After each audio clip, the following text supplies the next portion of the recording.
Welcome back to Movie Flicks. Today let's recap the film Baby Driver.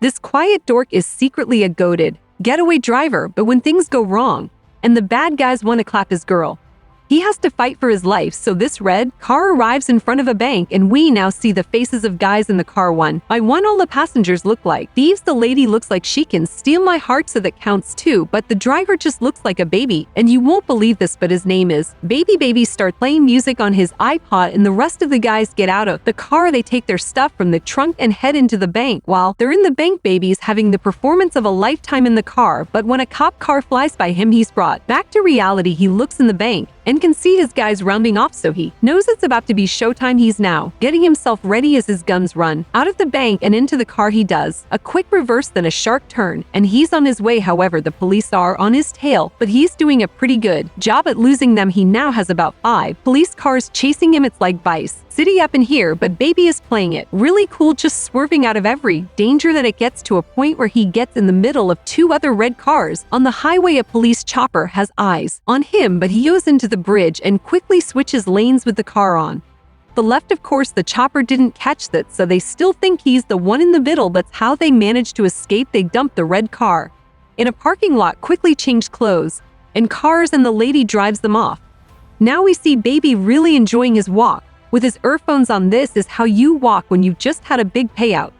But then again, I don't have a job, so how can I relay it? He goes into a coffee shop, orders 4 coffees, and heads back to where the rest of the guys are. Just as the money is being shared, Doc is sharing the money while Griff asks if Baby is _ rude. Duck says the R word means slow. Was he slow? I mean, that needs no reply. Doc says he's a good kid, but a devil behind the wheel. Griff doesn't let it rest, though he's still on Baby's ass. That sounds wrong. Now the guys leave Doc and Baby head to Doc's car. Doc takes just a wad of notes out of all the bands there and hands it to Baby. He says just one more job and Baby is done. You'll understand better soon. Now Baby's home. He takes the wad of cash and puts it in an underground compartment in the living room where there are more wads of cash. His foster father Joe, whose death, is sitting there watching, and Baby asks him if he's hungry. He says always. Me too, Joe, me too. Baby now goes to making breakfast, and just then Joe sees his son on the news as a robbery suspect. So when Baby brings the food, he asks him where he got the money from. Baby just says it's from work, and he promises he'll do just one more job and he's done. Joe tells Baby he doesn't belong in that world. I know, right? Later at night, Baby is bored, so he decides to make music from a conversation he recorded earlier. He uses the part where Doc said the R word means slow. Was he slow? He does a pretty good job and he's proud of himself, so he sits back, listens to what he has done, then puts the tape in a bag where there are hundreds of other similar tapes. At least he knows what his next career is. He picks one of the tapes titled Mom, and it takes him back to the car crash which took the lives of both his parents. He decides against picking up the tape, instead picks up his old iPod, looks at it for a bit, then picks up his phone and heads out. He's now sitting in a restaurant, Bo's Diner, when this lady who works there, Deborah, comes in singing a song with the lyrics Baby.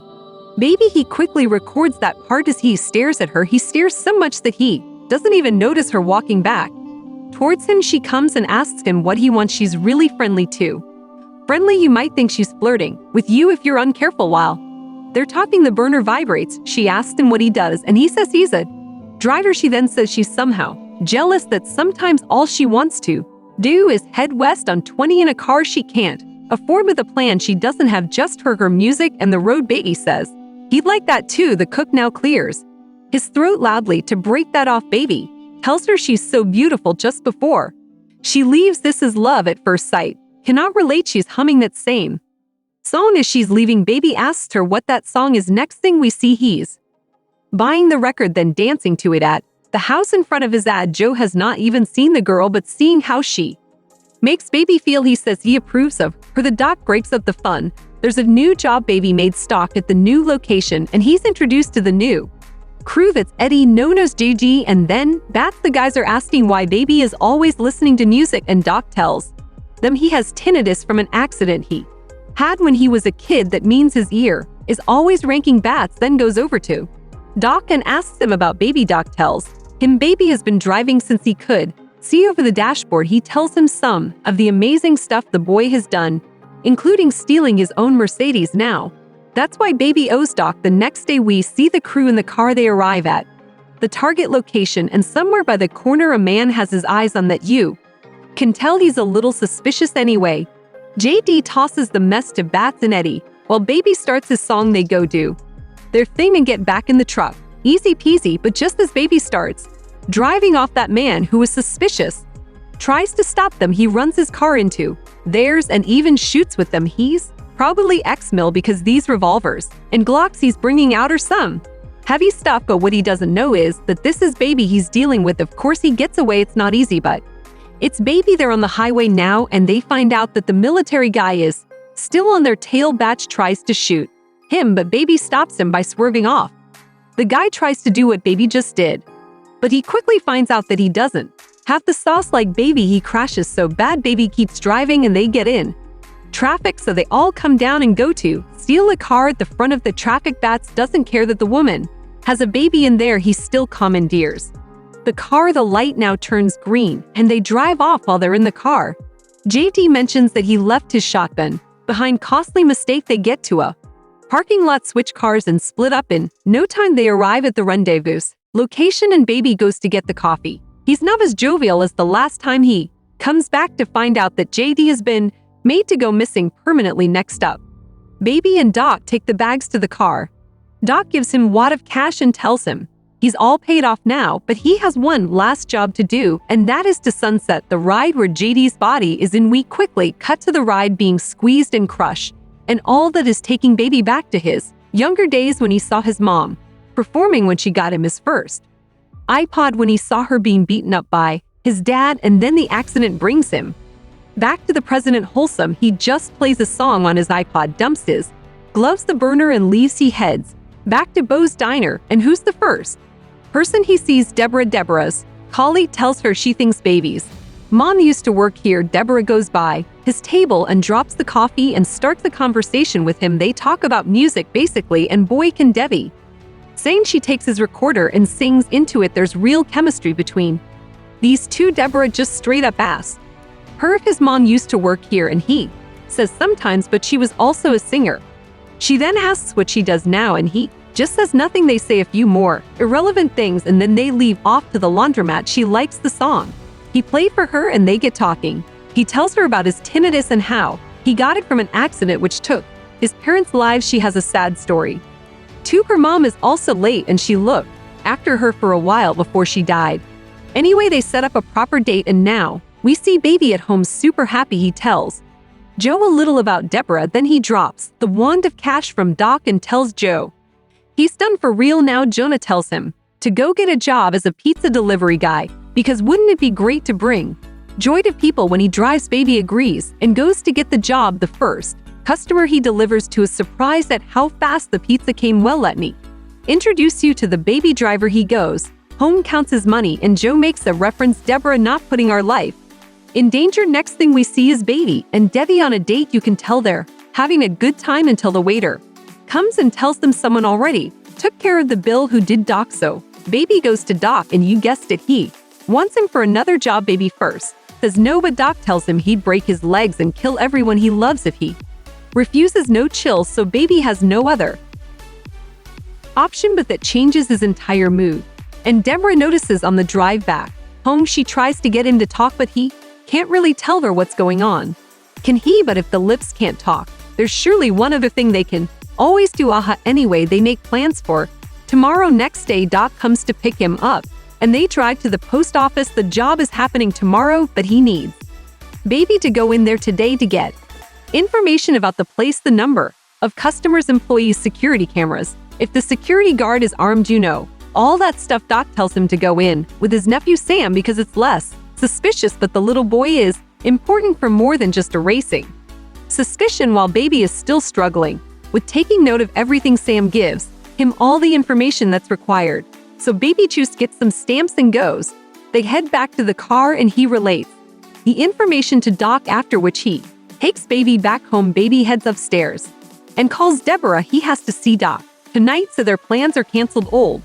She says she thought he stopped driving, and he said he thought he did too. This is not what he wants. She then asks him what he wants, and he says, I want to head west. I'm 20 in a car we can't afford with a plan we don't have. Keep driving and never stop. He asks her if she's in. She Says she is, so he says see you soon and hangs up. He shows up for the job at the new cruiser mix of the old one's bats, and then Buddy and Darling, it seems those two are part of one package. They do some small talk and then Buddy heads over to Baby and they're bonding over yes you guessed it, music and fast cars. They're listening to a song together and somehow that seems to annoy Bats, who thinks you don't need music to drive, just drive.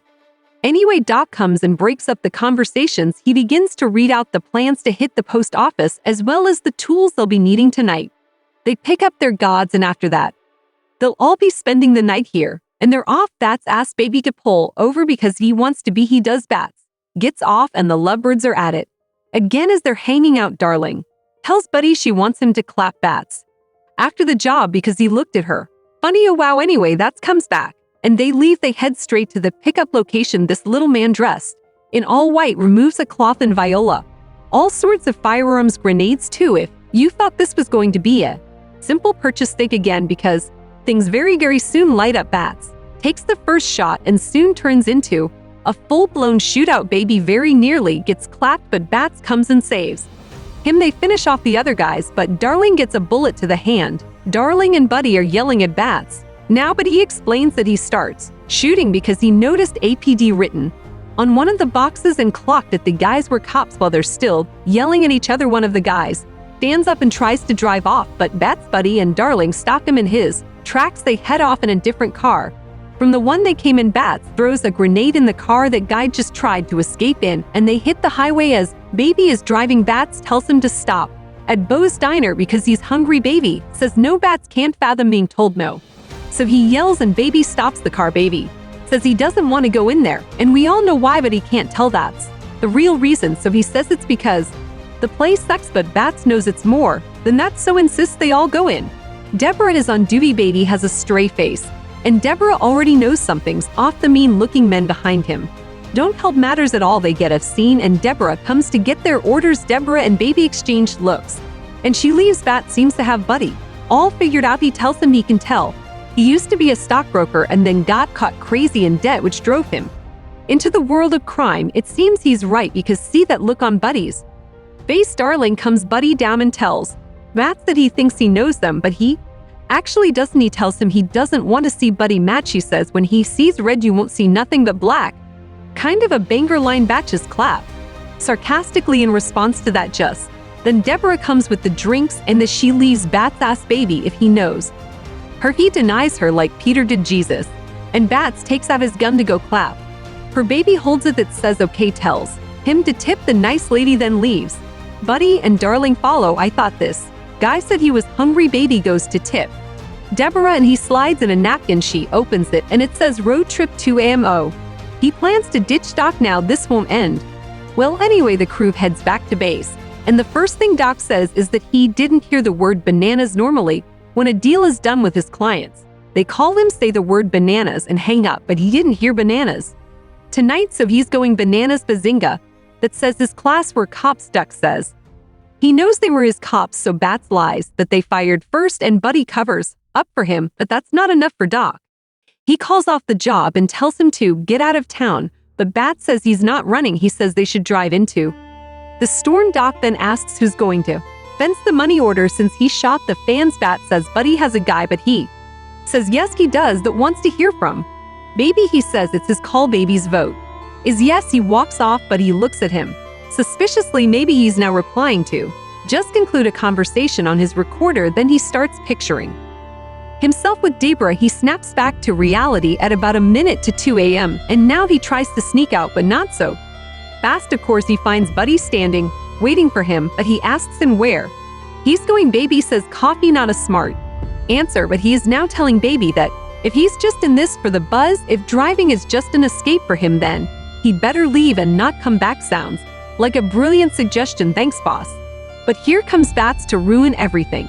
He's with Baby's little recorder, and he's asking him why he was recording them. He has a revolver pointed to his face now, and he's asking him if he's a cop. Baby, who has already seen how Bats treats cops, is shaking now. He explains that he only records stuff because he likes to make music out of them. They asked him to play one of his recordings.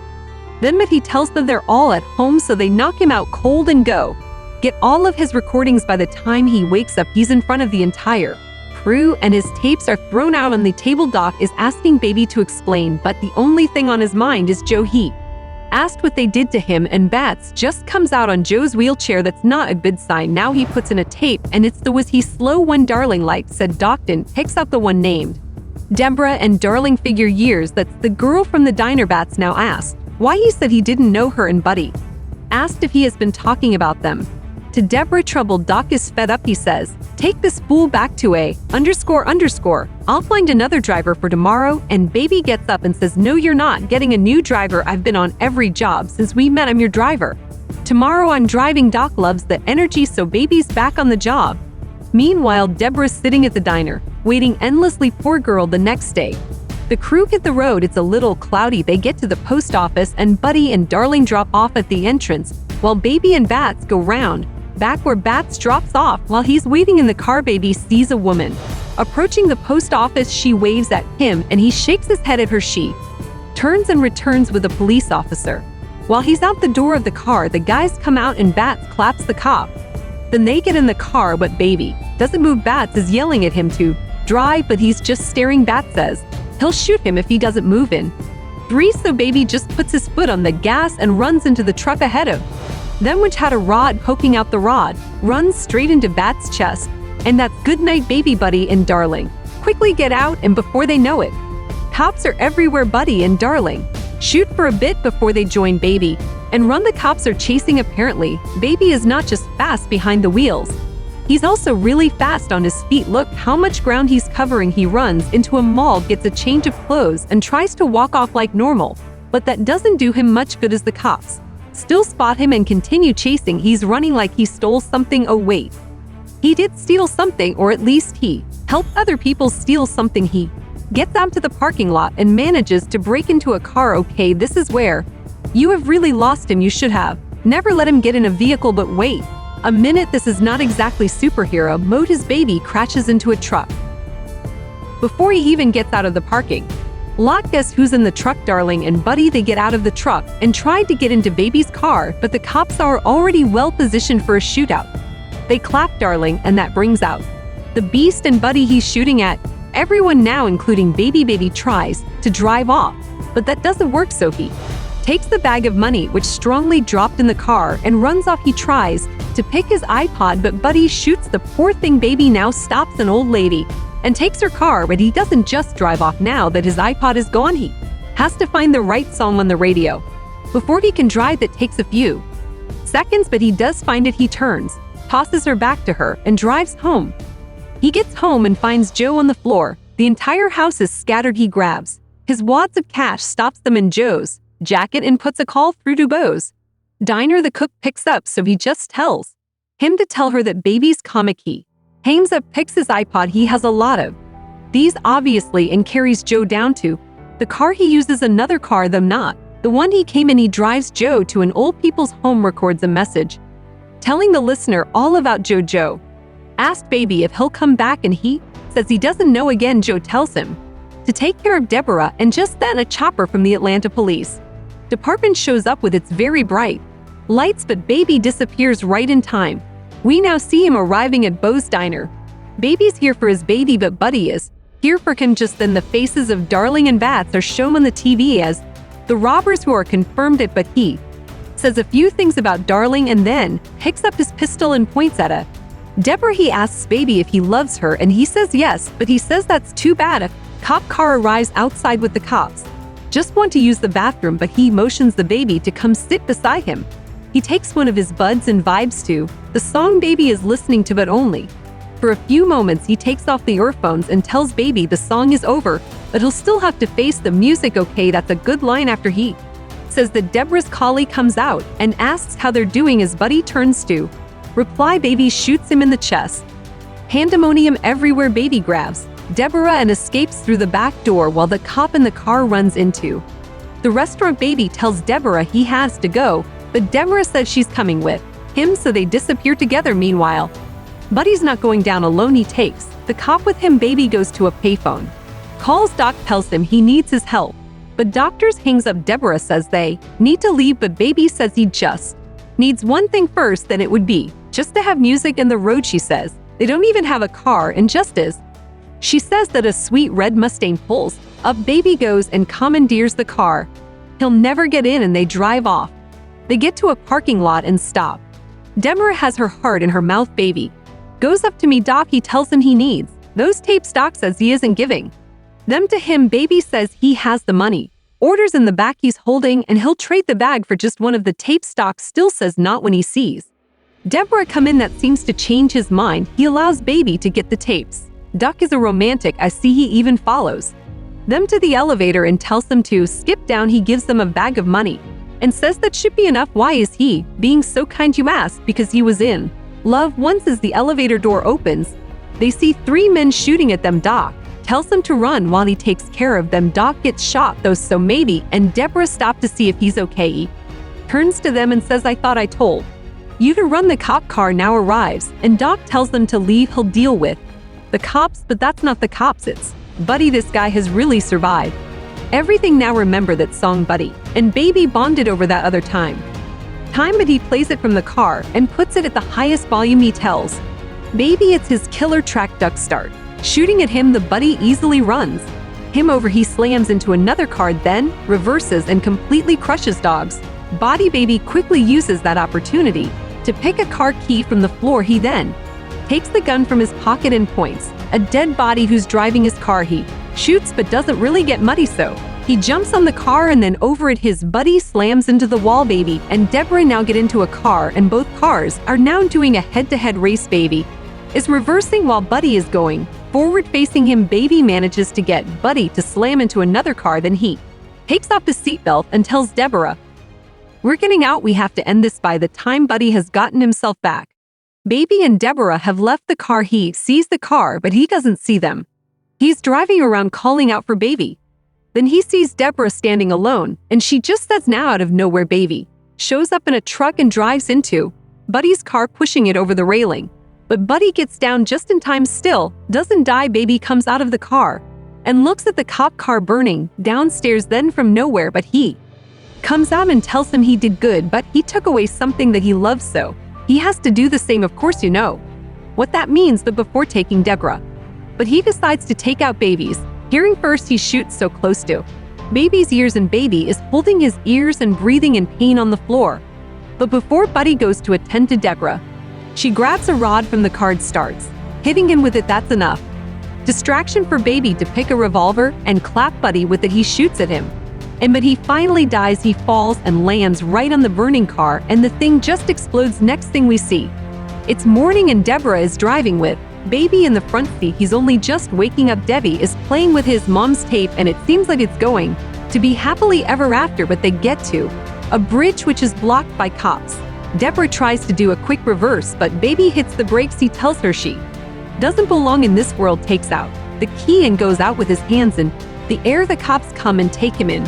Next, we see him being transported to jail, and we hear Deborah talking about him in court. After her, we see the old lady whose car he stole but returned her first, then the other lady who he signaled not to go in, then finally Joe.